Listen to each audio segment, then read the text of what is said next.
अगर नरेंद्र मोदी कर्नाटका हार जाते हैं, ईवीएम हैकिंग नहीं करवाते हैं, अगर नरेंद्र मोदी आगे आने वाला चुनाव राजस्थान, छत्तीसगढ़, झारखंड और मध्य प्रदेश ये भी हार जाते हैं, ये हार वो इसीलिए स्वीकार करेंगे कि उनको ईवीएम से 2024 का चुनाव करवाना होगा।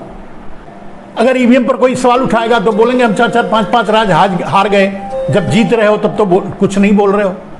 क्योंकि ये हार भी वो अपनी सातिराना चाल के रूप में इस्तेमाल करेंगे।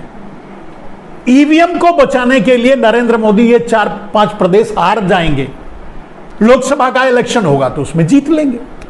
ईवीएम की क्रेडिबिलिटी को कायम रखने के लिए 2-4 राज्य चुपचाप हार भी सकते हैं। योजना है कि 2024 का चुनाव ईवीएम से हो और ये अपनी साजिश में कामयाब हो जाए।